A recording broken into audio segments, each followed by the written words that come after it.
Assalamualaikum warahmatullahi wabarakatuh. Selamat pagi anak-anak. Baik, terima kasih. Gimana kabarnya pada pagi hari ini?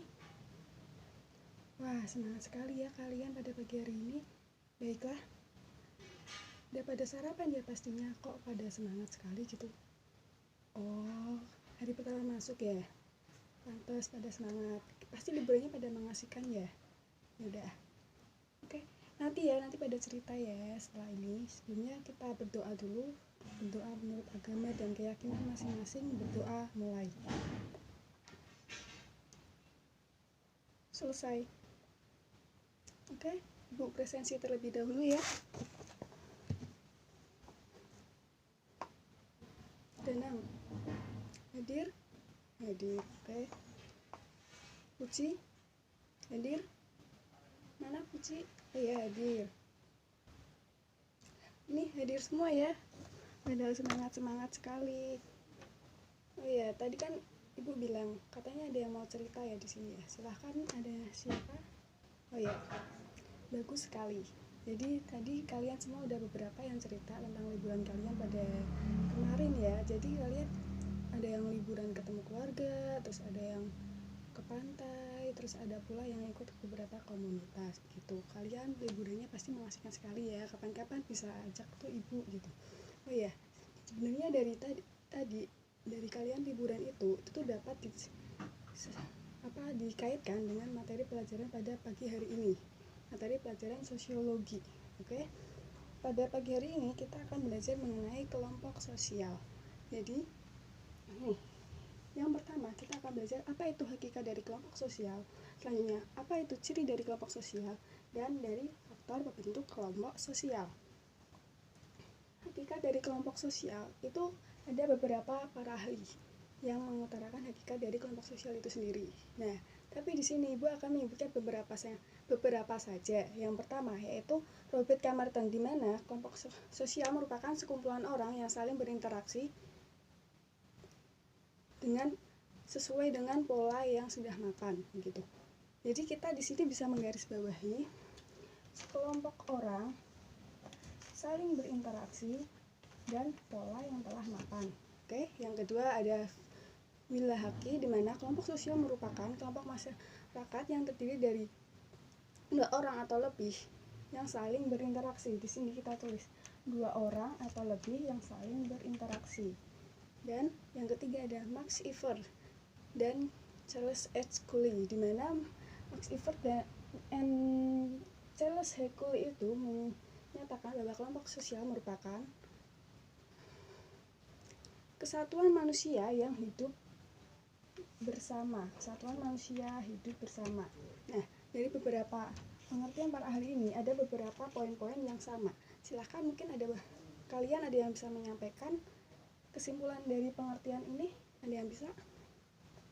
Ya, bagus sekali, benar. Jadi kelompok sosial dapat disimpulkan sebagai sekelompok individu yang memiliki pola perilaku tertentu yang saling berhubungan sehingga timbul persatuan bersama, begitu.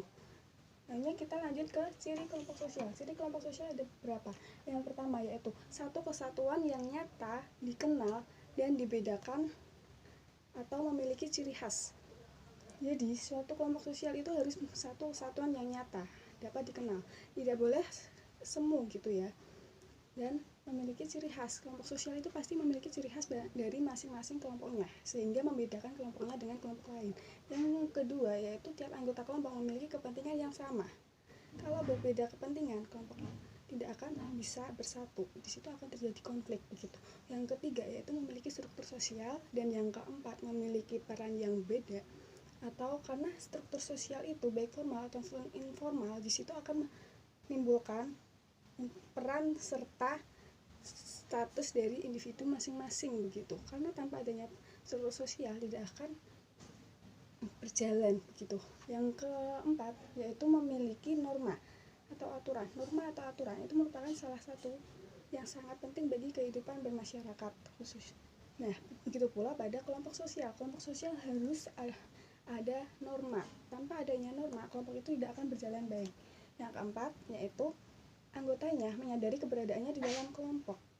Jadi, anggota masyarakat yang masuk dalam kelompok itu harus menyadari bahwa dia adalah bagian dari kelompok tersebut, sehingga dia akan menjalankan peran dan statusnya yang ada dalam kelompok tersebut. Dari ciri kelompok sosial ini, ibu akan mencontohkan contoh yang paling gampang, yaitu keluarga, di mana keluarga merupakan salah satu dari kelompok sosial, di mana keluarga merupakan satu kesatuan yang nyata, dapat dikenal, dan mereka memiliki kepentingan yang sama di dalam satu anggota keluarga tersebut.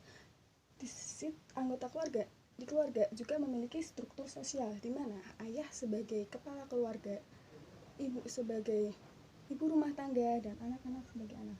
Di dalam keluarga pula juga ada norma, di mana norma itu mengatur dari keluarga itu. Contohnya, tidak boleh pulang malam, bangun harus subuh, setelah makan harus dicuci, begitu. Menyadari keberadaan dalam kelompoknya. Nah, setiap anggota keluarga itu pasti dia akan menyadari bahwa dia merupakan, aku anggota kelompok ini, aku anggota keluarga ini, begitu. Yang selanjutnya kita akan menjelaskan mengenai faktor pembentuk kelompok sosial. Faktor pembentuk kelompok sosial ada 3, yaitu kepentingan yang sama. Kepentingan yang sama tadi ibu sempat menjelaskan ya, setiap kelompok sosial harus memiliki satu kepentingan yang sama, begitu. Tanpa adanya anggota individu yang memiliki kepentingan yang sama, maka kelompok sosial itu tidak akan terbentuk. Contohnya, si individu A, dia ingin membentuk kelompok sosial di bidang lingkungan, yang satu di bidang sosial, sedangkan yang satunya lagi di bidang binatang atau reptil, dia suka sama reptil gitu. Ketiganya ini kalau satu gak mungkin bisa, karena seperti tadi cirinya, kelompok sosial itu memiliki ciri khas. Kalau ketiga itu jadi satu, mana yang akan jadi ciri khas? Tiga itu akan bisa jadi satu, namun itu bukan dapat disebut sebagai kelompok sosial, tetapi hanya kelompok biasa gitu. Ini yaitu perkalian darah, yaitu tadi keluarga, wilayah yang sama kita dapat menyebutnya seperti organisasi daerah, dimana contohnya organisasi daerah itu dapat terbentuk karena adanya individu-individu yang berasal dari daerah yang sama, begitu. Oke, sekian mungkin materi yang dapat ibu sampaikan. Mungkin ada pertanyaan? Baik, nggak ada ya. Kalau nggak ada, ibu yang tanya. Mungkin ada yang bisa nyebutin faktor pembentuk kelompok sosial. Tadi barusan ibu jelasin. Ya, betul sekali. Faktor pembentuk kelompok sosial ada 3, yaitu kepentingan yang sama, pertalian darah, serta daerah yang sama. Gitu. Misalnya, oke, udah. Ibu minta kalian untuk meresum materi yang ibu sampaikan pada pagi hari ini. Silahkan, ada yang menulis mungkin? Udah. Nanti perwakilan untuk menyampaikan apa yang sudah kalian tulis dan sebutkan contohnya ya, mungkin. Silakan. Oh, Puji, iya silakan. Ya, bagus sekali Puji, benar sekali yang udah kalian sampaikan. Mungkin teman-temannya tadi udah mendengar juga, udah belajar. Kalian, ibu sebenarnya pada pagi hari ini ingin bermain game, tapi kayaknya kalian udah semangat banget ya, pengen istirahat, udah apa gitu ya. Jadi mungkin gamenya mungkin minggu depan. Kita saat ini bagian kelompok dulu ya, kita bagi menjadi 4 kelompok. Udah, silakan dibagi kelompoknya. Oke, jadi kalian dapat tugas untuk membuat TTS per kelompok. TTS-nya itu nanti cukup 5 soal 5 soal menurun dan 5 soal mendatar, gitu ya.